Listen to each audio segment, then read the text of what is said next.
నమస్తే, welcome to special focus.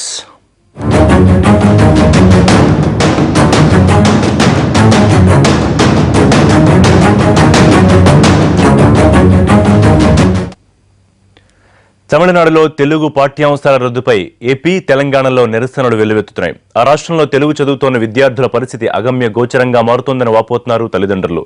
తమిళ నిర్బంధ భాషా బోధనా చట్టం తెచ్చి తెలుగు భాషను తెరమరుగు చేయడానికి కుట్రలో భాగమేననే విమర్శలు వెల్లువెత్తుతున్నాయి.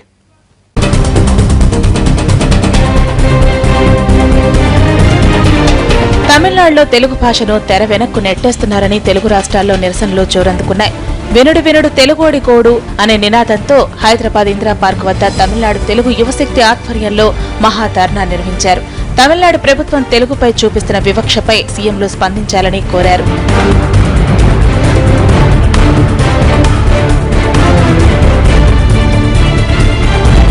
41% తెలుగు ప్రజలున్న తమిళనాడు రాష్ట్రంలో తెలుగు భాషను పాఠశాలలో లేకుండా చేసే ప్రయత్నం జరుగుతోందని తెలిపారు. ప్రాథమిక పాఠశాలలో తమిళ భాషను రెండో అధికారిక భాషగా చదవాలని నిర్బంధిస్తున్నారంది తమిళనాడు తెలుగు యువశక్తి. గతంలో తమిళనాడు ప్రభుత్వం ప్రాథమిక విద్యాస్థాయి నుంచి 10వ తరగతి వరకు ఖచ్చితంగా తమిళంలోనే చదవాలని 136 జీవో జారీ చేసింది. ఈ జీవోను రద్దు చేయాలని తమిళనాడులోని తెలుగు ప్రజలు ఆ రాష్ట్ర ప్రభుత్వానికి విన్నవించినా ఫలితం శూన్యమని ఆవేదన వ్యక్తం చేశారు తెలుగు భాషా పరిరక్షకులు. కరుణానిధి గారి ప్రభుత్వం ఉన్నప్పుడే తెలుగు భాషని రద్దు చేయడం కాదు, తెలుగు స్కూల్స్ లేకుండా చేయడం అనేది పెట్టారు. తమిళే నేర్పించాలి అన్ని స్కూల్స్లోనూ. యాక్చువల్గా 40% తెలుగు వాళ్ళు ఉన్నారు తమిళనాడులో, కానీ వాళ్ళ పేర్లని సెన్సస్లో మార్చేసి రెడ్డి ఉంటే తీసి అటువంటి మార్చేసి మొత్తానికి 4% ఉన్నట్టుగా చూపించారు. సో ఇవన్నింటినీ మనం ఇంతకు ముందు నుంచి ఆపలేదు. ఇది గత 10-20-30 ఏళ్ళుగా జరుగుతున్నది అనమాట. దాన్ని ఆపలేకపోయాం, మనం ఎవరూ పట్టించుకోలేదు. ఇవాళ దాన్ని వచ్చేసరికి మైనారిటీ కాబట్టి వద్దని చెప్పి మననే కాదు, మలయాళం, కన్నడం, ఉర్దూ 4 భాషలని స్కూల్స్ ఉండకూడదని చెప్పి. సో బట్ 40% ఉన్న తెలుగు వాళ్ళది ఉన్న రాష్ట్రంలో తెలుగు కంపల్సరీ కాపాడాలి అనేది మన ఉద్దేశం. తమిళనాడు మైనార్టీ భాషలైన తెలుగు, కన్నడం, మలయాళం, ఉర్దూ బతికే పరిస్థితి కనిపించడం లేదన్నారు. ఈ జీవోతో 100 మంది తెలుగు విద్యార్థులు తమ మాతృభాషలో చదువుకునే అవకాశం కోల్పోతున్నారన్నారని ఆవేదన వ్యక్తం చేశారు. జీవో సాకుతో ఒక్కో ఏడాది ఒక్కో తరగతిలో తెలుగు సబ్జెక్టును తీసేస్తున్నారని, తెలుగును ఓ సబ్జెక్టుగా పెట్టడం వల్ల మార్కులు ఉండవన్న ఉద్దేశంతో తెలుగు విద్యార్థులు మాతృభాషను వదిలేస్తున్నారని పలువురు అభిప్రాయపడ్డారు. ఈ తెలుగు సబ్జెక్టుని తమిళనాడులో ఉన్నట్టు ప్రాజెక్ట్స్ తీసేది కరెక్ట్ కాదు.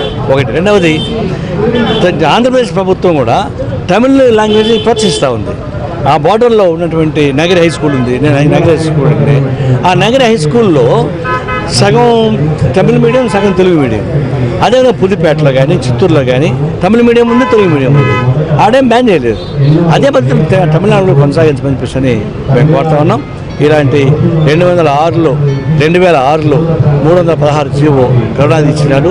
అప్పుడు మేమంతా వ్యతిరేకిస్తాయని పెండింగ్లో పెట్టాడు. ఇప్పుడు ఏమొచ్చిందని అమలు చేస్తూ ఉంది. అది మొత్తం విత్డ్రా చేసుకోమని ఉపసంహరించమని కోరుతా ఉన్నాం. వాస్తవాల నిర్ధారణకు తమిళనాడు ఓ విచారణ సంఘాన్ని నియమించాలని కోరుతున్నారు తెలుగు భాషాభిమానులు.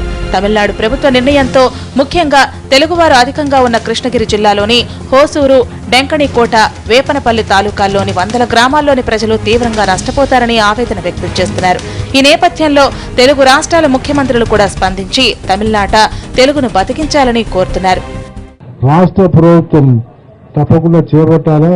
దానికి తోడుగా అక్కడ ఉన్నటువంటి ఈ భాషకు సంబంధించినటువంటి కుటుంబాలు ఎవరైతున్నాయో తెలుగు మాట్లాడేటువంటి వాళ్ళు కాకుండా ప్రత్యేకంగా విద్యార్థులకు సంబంధించినటువంటి సమస్య, వారి ఉద్యోగాలకు సంబంధించిన సమస్య కాబట్టి దీన్ని కొంచెం తీవ్రంగానే తీసుకొని హై లెవెల్లో పెద్ద ఎత్తులో మన గవర్నమెంట్ సపోర్ట్ తీసుకొని ఆ తమిళనాడు గవర్నమెంట్ మీద కూడా కొంత ప్రెజర్స్ తీసుకొచ్చి అవసరమైన విధంగా త్వరలో పరిష్కారానికి నా ఛాయ చేతిలో తప్పకుండా ప్రయత్నం చేస్తానని మరొకసారి నేను మనవి చేస్తున్నా.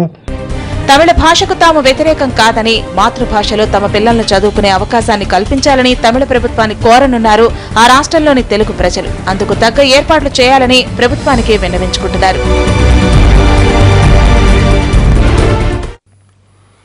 తమిళనాడులో తెలుగు వాళ్ల సంఖ్య దాదాపు 2 కోట్లు. ఇంతమంది తెలుగువారున్న రాష్ట్రంలో వారి మాతృభాషపై ఎందుకెంత అక్కడి ప్రభుత్వానికి చిన్నచూపు? తెలుగును తమిళనాడు నుంచి పారదోలే ప్రయత్నాలు జరుగుతున్నాయంటే తెలుగోళ్లకు ఇంతకంటే అవమానం ఏముంటుంది? ఇంత కుట్ర జరుగుతూ ఉన్న తెలుగు రాష్ట్రాల సీఎంలు మౌనం వహిస్తున్నారు ఎందుకు? మా యొక్క గోడ ఏమిటంటే మమ్మల్ని కాపాడండి, మా భాషను కాపాడండి. మీ కోరిక ఏంటి అది చెప్పండి. ఏం కావాలో చెప్పండి. అన్ని భాషల్ని కాపాడడానికి మేము సిద్ధంగా ఉన్నాం. ఏం చెయ్యాలని చెప్పండి మీరు. ఏపీ తర్వాత అత్యధిక శాతం మంది తెలుగు వాళ్ళు నివసించేది తమిళనాడులోనే. ఆ రాష్ట్ర జనాభాలో 27% మంది తెలుగు వాళ్లే. తమిళ తెలుగు వారి సోదర భావానికి, సంఘీభావానికి, వారి సామరస్యపూర్వక జీవనానికి ఇంతకన్నా నిదర్శనం ఏమీ లేదు. తమిళనాడులో ఎంతో కాలం నుంచి ఉంటున్న తెలుగువారు అన్ని రంగాల్లో తమ వంతు సేవలందిస్తున్నారు. ఓ అనధికార సర్వే ప్రకారం ఒక్క చెన్నై నగరంలోనే సుమారు 46 లక్షల మంది జనాభా ఉంటే అందులో 18 లక్షల మందికి పైగా తెలుగువారున్నారు. 1956లో చెన్నై మాగాణం వచ్చి మెడ్రాస్గా మారింది. అప్పుడు వచ్చి మన క్యాపిటల్గా ఆంధ్రప్రదేశ్ ఇదిగా ఉండింది. ఇప్పుడు అది మారిన తర్వాత 30 to 40% తెలుగు స్పీకింగ్ పీపుల్తో అక్కడ ఉన్నారు. దాని తర్వాత వచ్చి 1991లో మన తమిళనాడు సీఎం మేడం జయలలిత అయిన అమ్మ వచ్చి 1993లో జీవో నెంబర్ 83 ప్రకారం మోర్ దాన్ 15% మైనారిటీ కమ్యూనిటీ ఉంటే వాళ్ళు మదర్ టంగ్లోనే స్కూల్లో వచ్చి సెకండ్ లాంగ్వేజ్ పెట్టుకోవచ్చు అని పాస్ చేసి ఇచ్చారు. తమిళనాడులోని 32 జిల్లాల్లో జనాభా సంఖ్య 7,19,00,000 ఉంటే అందులో సుమారు 2 కోట్లు తెలుగువారున్నారు. తమిళనాట తెలుగు మాట్లాడే వారి సంఖ్య పెరుగుతూనే ఉంది. ఈ క్రమంలో ఇటీవలి కాలంలో తెలుగువారికి చెందిన అనేక కులాల వారు ఆయా కులాల వారీగా సంఘాలు కూడా ఏర్పాటు చేసుకున్నారు. ఇలాంటి పరిస్థితుల్లో తెలుగు భాషపై తమిళనాడు ప్రభుత్వం తీవ్ర వివక్ష చూపుతోంది. ఏకంగా తెలుగును వారి సిలబస్ నుంచే తీసివేసేసింది. ఇది తమిళనాట తెలుగు ప్రజలకే కాదు, ఏకంగా తెలుగు మాట్లాడే వారందరినీ బాధపెట్టే విషయమే. 2016లో ఇక్కడ తమిళనాడులో అసెంబ్లీ ఎలక్షన్ వస్తుంది. దానికి మా సపోర్ట్ ఇవ్వడానికి మేము ఇక్కడ మోర్ దాన్ 15% ఉన్నామని మాకు క్లియర్ ఇది కావాలా.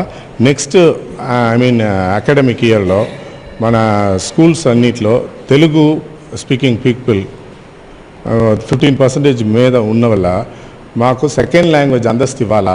దానివల్ల స్కూల్ అన్ని పిల్లలు వాళ్ళ మదర్ టంగ్లోనే మాట్లాడడానికి ఒక మంచి చదివే. తమిళనాడులో గత కొన్నేళ్లుగా తెలుగు సంస్కృతి వికాసానికి, తెలుగు భాషాభివృద్ధికి తీరని అన్యాయం జరుగుతోంది. ఈ నేపథ్యంలో ఎవరికి వారు విడివిడిగా కాకుండా అందరి కోసం అందరూ అన్నట్లుగా అంతా కలిసిమెలిసి ఐక్యంగా ఉంటే తమిళనాడులో తెలుగును కాపాడుకోవచ్చు. భాషే కాదు, అనేక రకాల సమస్యల పరిష్కారానికి వీలవుతుంది. భాషను కాపాడుకునేందుకు తమిళనాడులో తెలుగు మాట్లాడే 23 కుల సంఘాలన్నింటినీ ఒకతాటి మీదకి తీసుకురావాల్సిన సమయం ఆసన్నమైందని తెలుగు భాషా నిపుణులు అభిప్రాయపడుతున్నారు.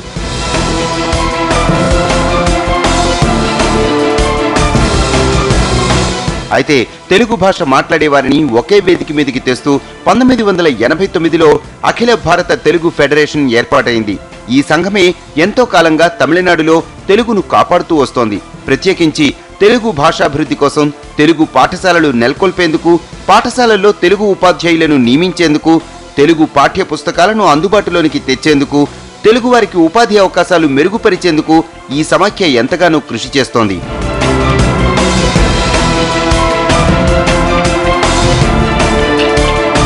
తమిళ తెలుగు సోదరుల సామరస్యతను లోకానికి చాటుతోంది ఈ అఖిల భారత తెలుగు ఫెడరేషన్. అయితే ఇప్పుడు పరిస్థితి ఈ ఫెడరేషన్ చేయి కూడా దాటిపోయినట్టు కనిపిస్తోంది. రాజకీయాలకు అతీతంగా ఏర్పడిన ఈ సమాఖ్య తెలుగువారి అభ్యున్నతిని కాంక్షిస్తూ తెలుగు సంస్కృతిని, తెలుగు భాషను అభివృద్ధి చేయాలని ప్రభుత్వానికి అనేక విజ్ఞప్తులు చేసింది. అయినా ఫలితం లేకుండా పోయింది. ఆ రాష్ట్ర ప్రభుత్వం తాను చేయాల్సింది చేసేసింది.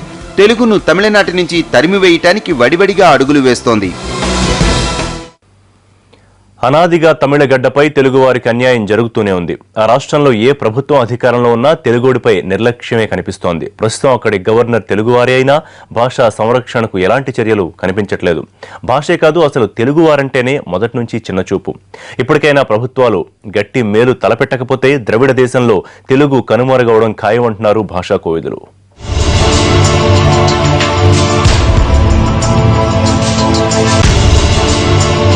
మాతృభాషపై మమకారం ఉండటంలో తప్పులేదు.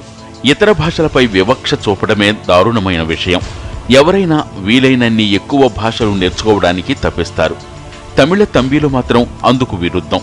తమ భాష తప్పితే మిగతావన్నీ భాషలే కానట్లు భావిస్తారు.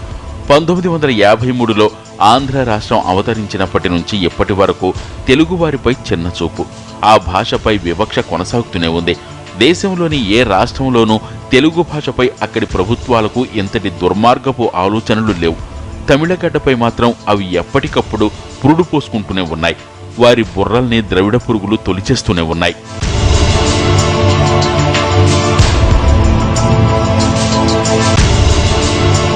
ద్రవిడ భాష ఎంత పురాతనమైందో తెలుగు కూడా అంతే ప్రాచీనమైంది. అనాదిగా కోట్లాది మంది ఈ భాషను మాట్లాడుతున్నారు. ప్రపంచవ్యాప్తంగా 15 కోట్ల మంది ఈ భాషకు జీవం పోస్తున్నారు. అమెరికా లాంటి దేశంలో తెలుగును ఎక్కడ మర్చిపోతామో అన్న బెంగతో ప్రత్యేక తెలుగు క్లాసులకు కూడా వెళతారు అక్కడి తెలుగువారు. పక్కనున్న తమిళనాడు పాలకులు మాత్రం కమ్మనైన తెలుగును పాతరేసేందుకు కుట్ర పన్నుతున్నారు. ఈ దేశంలో భాషల్ని పరిరక్షించడం ప్రతి ఒక్కరి బాధ్యత. అలాగే భాషల్ని తొక్కిపెట్టాలనుకోవడం వాటిపై జరుగుతున్న ఉగ్రవాద హననమే. మన వాడు కోరుకుంటున్నది ఏంటి అంటే తెలుగు వాళ్ళకు రావాల్సినటువంటి గుర్తింపు రావాలి అని, దానికి సంబంధించినటువంటి రాజకీయ పరమైనటువంటి విశేషాలన్నీ కూడా పెద్దలు మాట్లాడతారు. నాకు అంతగా తెలియదు. నేను మిమ్మల్ని కోరుకునేది ఒకటి, ప్రతి తెలుగువాడికి ఉండే ఒక చిన్న ఇబ్బందికరమైన పరిస్థితి ఏంటంటే మిగతా వాళ్ళలాగా కాకుండా నేను తెలుగువాడిని, నా భాష తెలుగు అనేటటువంటి గర్వం తక్కువ. ఆ గర్వం కావాలి. గర్వపడండి, తెలుగువాడి గర్వపడండి. నోటి మాటలకు తాళం వేయలేమని తెలిసే తమిళ పాలకులు నిర్బంధ చర్యలకు పాల్పడుతున్నారు. తమిళాన్ని తప్పనిసరి చేయడం, తెలుగు పరీక్ష లేకుండా చేయటం వంటి చర్యలు ఎంతమాత్రం ఆశించదగ్గవి కావు. డిఎంకే హయాంలో మొదలైన ఈ భాషా నియంతృత్వ పోకడలు అన్నా డిఎంకే పాలనలో మరింత దారుణమయ్యాయి. ఒకప్పటి తెలుగు నటి ఇప్పటి సీఎం జయలలితకు ఆ మాత్రం తెలియంది కాదు. నరాల్లో జీర్ణించుకుపోయిన తమిళ వాసనలే ఆమెను తెలుగువారి పట్ల వివక్ష చూపించేలా చేస్తున్నాయి. అందుకే తమిళనాట తెలుగువారు 40% ఉన్న ఓటర్ల పట్టికలో మాత్రం కనిపించేది 4%. పాలకుల దుశ్చర్యల్ని భరించలేక అక్కడ చాలామంది తెలుగువారు కూడా తమిళులమనే చెప్పుకోవలసి వస్తోంది. బలవంతంగా ద్రవిడ ముసుగు వేసుకోవలసి వస్తోంది. ఇప్పుడు వచ్చి మన 2016లో ఇక్కడ తమిళనాడులో అసెంబ్లీ ఎలక్షన్ వస్తుంది. దానికి మా సపోర్ట్ ఇవ్వడానికి మేము ఇక్కడ మోర్ దాన్ 15% ఉన్నామని మాకు క్లియర్ ఇది కావాలా. నెక్స్ట్ అకాడమిక్ ఇయర్లో మన స్కూల్స్ అన్నిట్లో తెలుగు స్పీకింగ్ పీపుల్ 15% మీద ఉన్న వల్ల మాకు సెకండ్ లాంగ్వేజ్ అంతస్తు ఇవ్వాలా. దానివల్ల స్కూల్ అన్ని పిల్లలు వాళ్ళ మదర్ టంగ్లోనే మాట్లాడడానికి ఒక మంచి చదివేదానికి మంచి ఆపర్చునిటీ ఇవ్వాలా. అది మేడంకి మేము రిక్వెస్ట్ చేస్తున్నాం. ప్రతిజ్ఞలో, ప్రార్థనల్లో మన దేశం అంత గొప్పది, ఎంత గొప్పది అని చెప్పుకుంటాం. భిన్నత్వంలో ఏకత్వం అంటూ జబ్బలు జరుచుకుంటాం.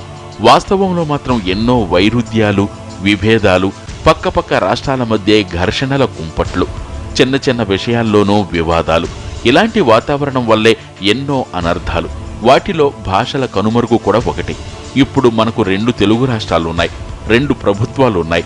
కావలసిందల్లా గట్టిగా పట్టుబట్టడమే. తమిళనాడు ప్రభుత్వంతో చర్చలు జరిపితే ఫలితం ఉంటుందంటున్నారు భాషా పరిరక్షకులు. తమిళనాడులో తెలుగు భాష మరుగున పడిపోతుందనే ఒక ఆవేదన తెలుగు వారందరిలో కూడా ఉన్నది. అయితే ఆవేదనతో పరిమితం కాకుండా తగు రీతిలో కృషి కూడా చేసి తెలుగు ఔన్నత్యాన్ని, తెలుగు భాష వాడుకుని విశ్వవ్యాప్తం చేసేదానికి ప్రయత్నం చేసుకోవాలి. ఈ భాషల మధ్య అంతరం కాదు ఇది. భాషాభిమానం మరి ఉండకూడదని ఎవరైనా అంటే నేను ఆ భాష ఆలోచనతో నేను అంగీకరించలేను. వారి భాషల పట్ల వారికి అభిమానం ఉండొచ్చు, కానీ ఇతర భాషల పట్ల ద్వేషభావం ఉండకూడదు. అది ప్రధానం. మన భాషను, మాతృభాషను ఎలాగైతే గౌరవిస్తామో అలాగే ఇతర భాషలను కూడా గౌరవించేటువంటి ఒక సాంప్రదాయం అందరిలో రావాలి. భాషల అభ్యున్నతికి ప్రపంచ దేశాలు కృషి చేస్తున్నాయి. చరిత్రకారులు, పురావస్తు పరిశోధకులు ప్రాచీన భాషల్ని అర్థం చేసుకోవడానికి నానా తిప్పలు పడుతున్నారు. అంతరించిపోయిన భాషల మూలాల్ని కనిపెడుతున్నారు. అలాంటి ఈ రోజుల్లో అద్భుతమైన, కమ్మనైన తెలుగు భాషకు తెగులు పట్టించాలనుకోవటం విచారించదగ్గ విషయం. అమ్మగా అందరి మన్ననలు పొందాలనుకుంటున్న జయలలిత 40% మంది తెలుగువారిని దూరం చేసుకోవటం వల్ల పొందేదేమీ ఉండదు. చరిత్రలో భాషాహీనురాలిగా మిగలటం తప్ప. ఇది ఇవాల్టి స్పెషల్ ఫోకస్. ప్రతిక్షణం ప్రత్యక్ష ప్రసారాల కోసం చూస్తూనే ఉండండి.